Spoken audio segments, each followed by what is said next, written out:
वतन या कफन, आजादी या मौत। ये धरना नहीं रुकेगा, ये हर जिले पे उसकी हद तक धरना होगा। तलवार लेकर निकल जाती है और गर्दन सर से कलम कर देती। मैं यहाँ पर आपने जीडीओ को क्या लाखों का मजमा उनको दिखाई नहीं दे रहा कि ये जो ताकतवर हल्के हैं ना, 10-12 लोग ज्यादा नहीं है, वो फैसला करते हैं कि हम जो भेड़ बकरियां हैं ये 5 साल हमें कौन हाकेगा। हक वापस नहीं किया गया तो जहां पर मुक्तदर हल्के बैठते हैं ये अगला एहतजाज वहां पर भी हो सकता है। आंखें खोलें कि आपकी पार्टी को यरगमाल बना लिया है 4 लोगों ने। वजीर आजम कौन है? पहले तो मैं इसको मजाक समझी थी, इस्तीफा देके घर जाना चाहिए।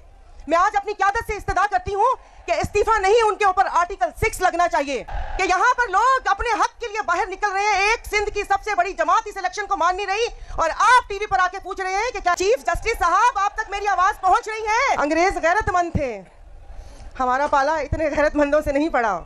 अस्सलाम वालेकुम नाज़रीन इकराम, सायरा बानो और जीडीए भी आखिरकार तंग आकर बाहर निकल आई है। ऊपर से इमरान खान ने 24 नवंबर को पूरी कौम को कॉल दे रखी है, हुकूमत के पसीने छुड़ा दिए। आज सायरा बानो के खिताब ने दरो दीवार हिला दी और कहा कि धांधली वाले लोगों को अगर सामने न लाया गया तो ये धरना मजीद आगे बढ़ेगा। अब जीडीए के भी हज़ारों लोगों के सामने खिताब करते हुए सायरा बानो ने कहा कि आखिर कब तक ये सब चलता रहेगा और कौन इनको कोई क्या रोकने वाला नहीं है। सायरा बानो ने खिताब के दौरान मजीद क्या कहा, वीडियो देखिए फिर इस पर बात करते हैं। कि मैं तो इसमें सब ताकतवर हल्के आ जाते हैं, किसी एक पर तनकीद नहीं है, सबको अभी हम सब मोहब्बत से पैगाम दे रहे हैं और ये पैगाम हम लोगों ने 15 साल दिए रखा है। अब आप मुझे बुधायो कि क्या मोहब्बत को कमजोरी समझते हैं? मोहब्बत ताकत होती है। तो आज हम सब ने यहां पर खड़े होकर बताया है कि हमारी मोहब्बत को कमजोरी ना समझा जाए, कि अगर हमें अपने मुल्क को, कौम से, अपने वतन से प्यार है तो हम इसकी हिफाजत करना भी जानते हैं और इसके ऊपर जो गंदी नजर रखे उन आंखों को निकालना भी जानते हैं। भेज पगारा, आज आप लोगों का जोश और जज्बा देख के मैंने सिर्फ किताबों में, डॉक्यूमेंट्री में या अपने घर के बड़ों से वो जंगे आज़ादी का सुना था, सूर्य बादशाह रहमतुल्लाह अलैह का दौर सुना था, लेकिन आज आप लोगों को देखकर मेरी आंखों के सामने वो मंजर घूम गया कि उस वक्त वो क्या मंजर होगा, कि कैसे हुरों ने उन फिरंगियों को भगाया होगा। लेकिन फिर एक बात और भी है मेरे भाइयों, जड़ा अंग्रेज होया वो गैरतमंद होया। अंग्रेज गैरतमंद थे, हमारा पाला इतने गैरतमंदों से नहीं पड़ा। बिलावल भुट्टो साहब आंखें खोलें कि आपकी पार्टी को यरगमाल बना लिया है 4 लोगों ने। यहां सिंध में 4 लोगों ने आपकी पार्टी को यरगमाल बनाया हुआ है कि वो 4-5 लोग किस तरीके से सिंध पे हुकूमत कर रहे हैं, चाहे वो सिंध की सेहत का मामला हो। अभी जितने एग्जाम हुए सिंध सर्विस के, वो कल रात 1-1 करोड़ में सीट बेच भी दी। कि वो पंजाबी में कहते हैं कि अपनी मंजी थल्ले डांग फेरो, अपने घर में देखो कि आपके घर में चोर कौन है, कि जिन्होंने सिंध की आवाम के साथ ऐसा किया है और ये अकेले नहीं कर सकते। मुझे माफ कर दीजिएगा कि ये मैं बात कर रही हूं कि ये यहां पर सिर्फ एक ट्रेलर है। अगर सिंध का हक वापस नहीं किया गया तो जहां पर मुक्तदर हल्के बैठते हैं ये अगला एहतजाज वहां पर भी हो सकता है। तो अपने हक की जंग खुद लड़नी पड़ेगी। मैं तो कहती हूं कि आप लोग भी क्यों खामोश बैठे हो?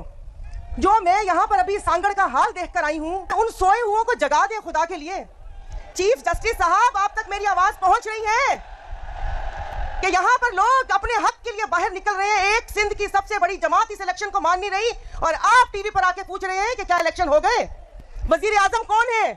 पहले तो मैं इसको मजाक समझी थी, लेकिन फिर समझ आई कि ये तो मजाक हम 25 करोड़ कीड़े मकोड़ों के साथ हो रहे हैं। चीफ इलेक्शन कमीशन कहाँ है?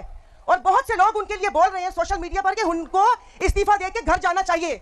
मैं आज अपनी क़यादत से इस्तदा करती हूँ कि इस्तीफा नहीं, उनके ऊपर आर्टिकल 6 लगना चाहिए, उन पे गद्दारी का मुकदमा चलना चाहिए। कि जो इन लोगों ने एंटी स्टेट यहाँ पर जो किरदार अदा किया है और जो इलेक्शन कमीशन में इस पीपल्स पार्टी के टाउट बैठे हुए, जो इनके टाउट बैठे हुए, जो निसार दुरानी ने किया है, उसको तो आर्टिकल 6 लगा के यही बड़ी टांगना चाहिए कि जो उसने पूरी सिंध की आवाम के साथ जो जुल्म किया है। यहाँ पर ये कहते हैं कि इन लोगों ने कि हमें वोट नहीं मिला। अरे वो तुम लोगों को का वोट अपने बीबी के फर्जंद मोहतरम बिलावल भुट्टो साहब से कि सिंध की आवाम अगर फिरंगियों को भिगा के अब अपने सिंध को आजाद करवा सकती है तो ये एक मुट्ठी भर जमात, वो कह रहे हैं ना कि सब खाने वालों की जमात, कि पी पी पी, कि अबा हूं पी, वो जो पी पी करके अपने यहाँ पर अपनी हुकूमत यहाँ पर की हुई है उनको भगा भी सकते हैं। तो ये आंखें खोले। बीबी साहिबा का एक बयान था नवाज शरीफ के लिए कि वो इदारों को कमज़ोर करते हैं, इदारों को मतलब मना रिश्वत दे, उनका पैसा किराए, उनको कमज़ोर, उनको वो करते हैं। तो अब क्या हो रहा है? तो मेरी अपने मुख्तदिर हलकों से, मुझे माफ़ कर दीजिएगा, अपनी मेरी इस्टेब्लिशमेंट से भी यही गुजारिश है कि खुदा के वास्ते इस मुल्क के मुस्तकबिल से ना खेलें। हम सब मुहब्बे वतन पाकिस्तानी हैं। पीर साहब की जमात बॉर्डर के ऊपर भी है, वहाँ पर सबसे ज़्यादा जान देने वाली हमारी हुर फोर्स है। और यहाँ पर जो लोग आए हुए उसमें कितने शहीदों के वारिस है यहाँ पर। तो हम पे वो थोड़ा शफकत की नजर करें। किसी के लिए शेर मुझे पढ़ना है। अपने जो ताकतवर हल्के हैं ना, 10-12 लोग हैं, ज्यादा नहीं है, 10-12 लोग हैं, ज्यादा नहीं है। वो फैसला करते हैं कि हम जो भेड़ बकरियां हैं, ये 5 साल हमें कौन हाकेगा, कौन हमारा खून पिएगा और कैसे पिएगा। कोई इस मुल्क से मोहब्बत का सबूत दे। सिर्फ हम नगमे गाकर इस मुल्क से मोहब्बत का सबूत नहीं दे सकते। अगर आपके हाथ में ताकत है तो आपको इस मुल्क से मोहब्बत का सबूत देना पड़ेगा। आप एक करप्ट जमात को सिंध उनके हवाले नहीं कर सकते। ये ऐसे कैसे हो सकता है कि पूरी यहाँ पर आपने जीडीओ को क्या लाखों का मजमा उनको दिखाई नहीं दे रहा कि ये लाखों का मजमा, क्या इस लाखों के मजमे ने हमें वो मुस्तरद किया है। ये धरना नहीं रुकेगा, ये हर जिले पे उसकी हद तक धरना होगा। अपने हक के लिए खड़े हो। क्या सवाल पूछेंगे कि हमारे बच्चे स्कूल से बाहर क्यों हैं, सिंध के पैसे कहाँ गए। सांगड़ देख के मैं इतनी जज्बाती हुई हूँ कि काश कि कुछ कत्ल की इजाजत मेरे रब ताला ने दी हुई होती तो आज तलवार लेकर निकल जाती और गर्दन सर से कलम कर देती। मैं खानदान के मुरीद हैं कि जिन्होंने कहा वतन या कफन, आजादी या मौत। खिताब लेने वालों में से नहीं, उन्होंने कहा कि मेरे पास जो खिताब है पीर पगारो, ये खिताब ही बहुत है। अपनी जान का नजराना दे दिया, वरना तो वो कहते हैं ना कि उस वक्त तो सोशल मीडिया भी नहीं था, किसी को क्या स्टोरी पता चलती। अपनी जान दे दी लेकिन जुल्म के आगे नहीं झुके। तो साथ ही रहना। तो वो उस वक्त भी मैंने कहा था, बहुत से लोगों को बहुत तकलीफ हुई थी कि उस वक्त भी हुसैन थे और सामने तीर था, आज भी हुसैनी गादी और सामने तीर है। तो यजीद ने भी एक वोट ही मांगा था जो कि नहीं दिया था। तो वो हम भी उन्हीं के फॉलोअर्स हैं, झुकेंगे नहीं। गर्दन काटनी है, गर्दन काट दें। और आज मैं बोलती हूँ कि अगर मेरी जुबान भी किसी को मेरे बोलना बुरा लगता है तो सामने खड़ी हूँ, तो फिर गोली यहाँ आनी चाहिए, यहाँ नहीं आनी चाहिए। क्योंकि यहां पर गोली आई तो अपने साथ 4 को लेकर जाऊंगी, ये मेरा वादा है। भेज पगारा, हक सच्चा नारा, चाची बीबी छाजा नारा। शुक्रिया। नादरीन इकराम, आपने वीडियो देखी। सायरा बानो ने आज हुकूमत को आड़े हाथों लिया, ख़ास तौर पर मुस्लिम लीग नून को और जिन लोगों के लिए धांधली की गई है। चीफ जस्टिस को मुखातब करते हुए सायरा बानो ने कहा कि क्या इस मुल्क के अंदर इंसाफ और कानून है या नहीं है। अगर है तो ये लोग अपना हक मांगने के लिए यहाँ पर आए हुए हैं, इनको इनका हक कौन देगा।